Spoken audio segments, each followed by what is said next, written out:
the biggest win in the University of Florida Gator football history. You don't think Charley Pell isn't happy? I don't blame him. That's a great picture.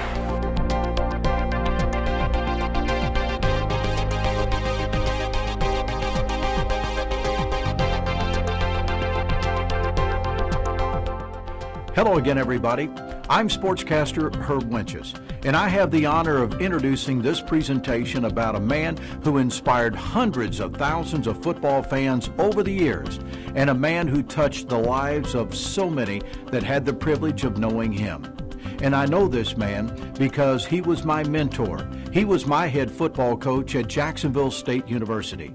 The man, Coach Charley Pell. Listen to my story about a man named Charley Pell. He came to good old Gatorland to help our team excel. Many of you have heard of Coach Charley Pell. He led teams from 3 different universities to conference or national championships. He was selected Conference Coach of the Year numerous times, yet his coaching career came to an end under a cloud of controversy at the University of Florida over issues with the NCAA. What you may not know about Charley Pell is the story of his personal life and his battle with an illness that almost took his life, major depression. Who better to tell the story than the one who knew him best, his lovely wife and my personal friend, Ward Pell. Well, Charley Pell grew up in Alabama, in Albertville, the home of Sand Mountain. He was the 5th child of 8. And he sort of hit right in the middle, and his older sister, Geneva, actually helped rear him, because there were so many kids running around, but in those days on the mountain you had to have folks to help you farm. By the end of his senior year, there was a new coach in Tuscaloosa, basically. He'd been there, I think, 2 years at this point in time.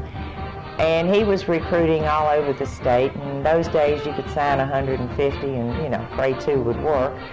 So Charley had an opportunity as a 169-pound fullback to go to the University of Alabama on scholarship. Ended up being an offensive guard and defensive tackle for 3 years, starter.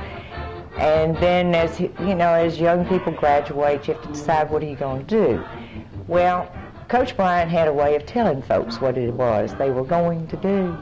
So he called Charley in and he said, "Boy, you're going to be coaching." I said, "Yes, sir." So he coached for Coach Bryant for about a year, and then one of his favorite coaches of all times, Charlie Bradshaw, had gotten the Kentucky job. And so at the age of 24, Charley came to the University of Kentucky as the defensive line coach. And so when I came to the University of Kentucky, I worked in the athletic department part-time as a student, and met Charley and helped with recruiting, and Coach Bradshaw assigned us as a team. So I was assigned all of his recruits and so forth, and we became great friends. And then about 3 or 4 years later, he gets an opportunity to get the head coaching job at Jacksonville State University, home of the Fighting Gamecocks and one of the greatest little schools in the world. And so he goes down to interview, and they say, "Well, you know, we really like you a whole lot, but we do not want a 27-year-old bachelor being the head football coach at the friendliest campus in the South." And Charley, which this will all come out later, but who exuded all sorts of self-confidence, said, "Well, that's no problem, I'm getting married." Well, he had not even asked me. So, 2 o'clock in the morning, he calls, he asks, I said yes, and from that point on, he started his coaching career. And it was a great, great life for him. He loved it. His players loved him. He had such a tremendous impact because Charley Pell, even at 27, could walk in a room and own it. We had great success at Jacksonville, and then we had a good time at Virginia Tech for 2 years, and then we left there and went to Clemson, and he built a national championship team there. Everywhere he went, we built national championship teams. But we never stayed to enjoy the rewards that coaches today you see stay at places 24, 25, 50 years, whatever. Charley was a builder, and I never understood, excuse me, why it was so important to him to build, but not enjoy the labor of his love. I think the debacle at Florida was very difficult for him because he knew he was not guilty and he knew what had happened, but because Charley Pell had broad shoulders and he was a man with green eyes that could look you straight in the eye and you knew he was your guy and you wanted him in your foxhole, well, he had the same thing out of his coaches. He was loyal to them, loyal to some to a fault, but that was his personality. He was codependent, he felt like he could fix everything, and the buck stopped here. And we tried to tell him he wasn't Harry Truman, but you know, it didn't go over. He just felt like it happened on his watch, he would take the hit. And it was not until he went through the very serious stages of depression and went into treatment that we actually understood. And it was because with all of his bravado and all of the things that we assumed as being a great football personality, he was very lonely inside. He was very empty, and he felt absolutely no self-worth. Charley became a general in a silent army, an army of advocates for mental health. Soon after his recovery, Charley became a spokesperson for people with mental illness. He appeared on the Oprah Winfrey Show and was interviewed by Stone Phillips of Dateline. Watch these clips and you will see that Coach Pell was humble. He was honest and strong in talking about his personal experience. Tonight we're going to introduce you to a man who came about as close to dying as one can come. He walked up right to the very edge.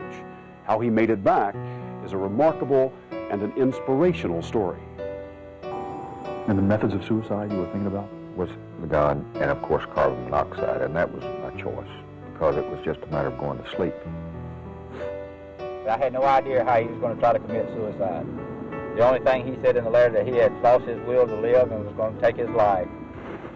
For these two men, it was a matter of life or death, and the race was on. One trying to kill himself in these Florida backwoods, the other rushing to stop him. I wanted to go to sleep. I know Charley Pell well, and if he said he was going to be at a certain place and going to do a certain thing, I expected it to be done. It's a perfect plan. My ultimate game plan. On his daughter's 29th birthday, and on the day after his 25th wedding anniversary, Charley Pell was ready to take his life. How is it that someone who was a great motivator of other people loses his own motivation to live? I just didn't feel like climbing another mountain. I think all of us get in holes or down at times, but on that particular day, it felt too good. I didn't want to climb out. So he started preparing his ultimate game plan. Like a coach with a clipboard, Pell had a checklist of things to do before he could die. He gave his wife, Ward, a ring for their 25th anniversary on Christmas, which was 5 weeks early. She thought I'd be a little cheap, just, saving a Christmas present. I said I wanted you to wear it an extra month. And like the meticulous coach he was, he even tried to control from the grave his own funeral. He had everything worked out for the next 2 years. I don't know what he thought I was going to do after 2 years, but for 2 years I was covered. Did you think about the selfishness, if you will, of taking your own life and what it would mean to the family? I felt like it was an unselfish act because I felt like I relieved my family. In my state of mind, it was an act of love. Believing that he had taken care of his family's future, Pell then prepared himself emotionally to die. He traveled to different cemeteries, stopping at the tombstones of people he didn't even know. What were you doing? Walking, studying the birth dates and death dates of all the graves.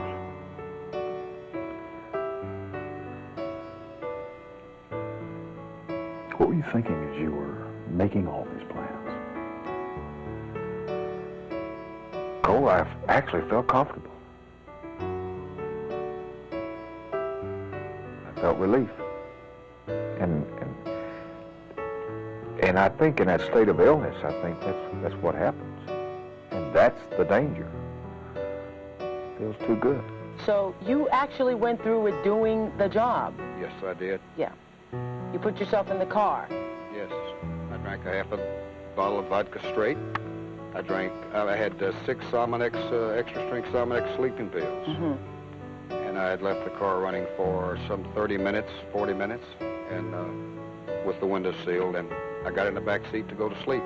And that's why I used the sleeping pills. Mm-hmm. And the vodka. I did not want to change my mind. I did not want to fail. That was my biggest fear. Of failing? Yes. You wanted to get this right? This was the ultimate. Yeah, to get right. This was the ultimate victory. No memory of Malcolm finding you, None. hugging you around your neck? None. In fact, the next thing Pell remembers was waking up in the hospital in a rage. Angry. Angry, very. Angry at Malcolm?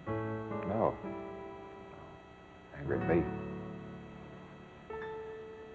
I'd failed again. I wasn't supposed to fail. You're thinking, well, if a man can go to all that detail, why couldn't he reach out for help? I mean, he's getting help in all avenues trying to figure out how to do this. But that's because he was suffering so deeply inside that he really thought this was the answer. There is a treatment. There is a way to make it so much better in everybody's life. In Charley's life, our way was a great psychiatrist. We went to New Visions, which was at that time in St. Simon's Island.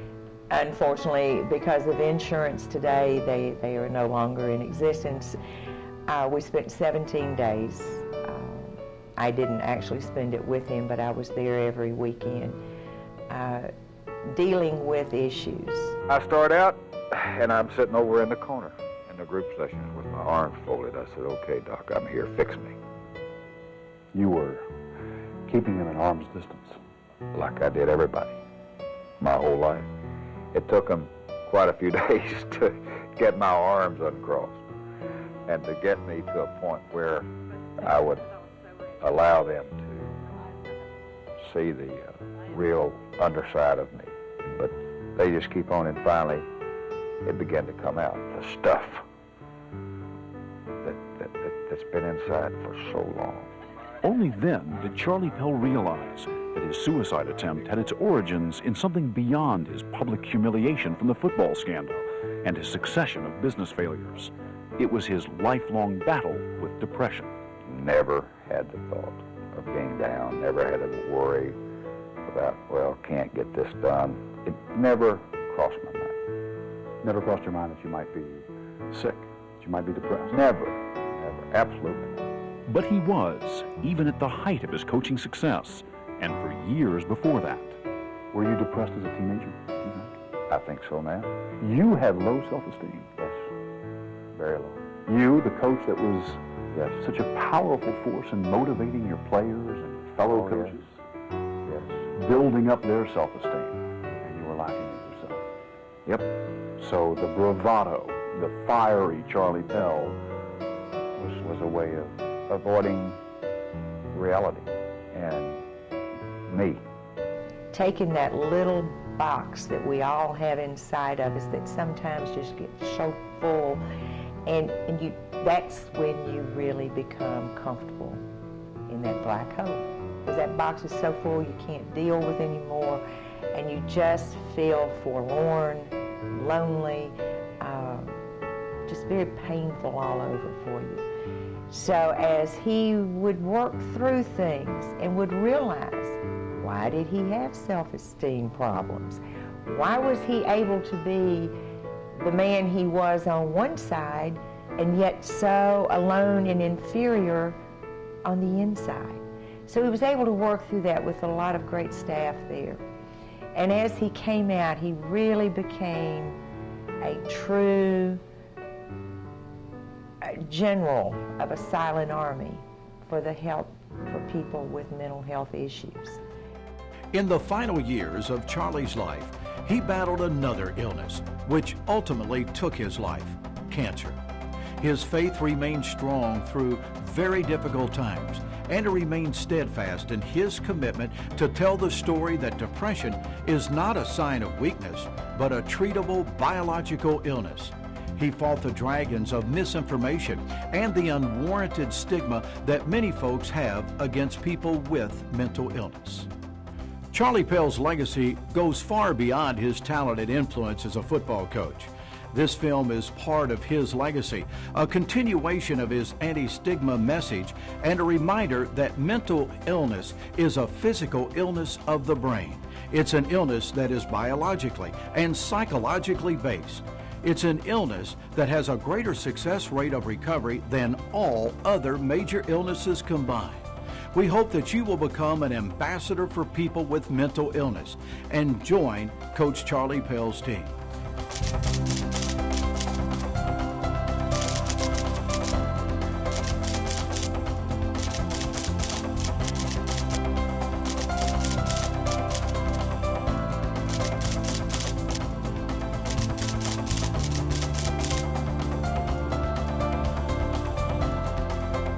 No doubt, there is someone in your family or in your sphere of influence that needs treatment, support, as well as encouragement.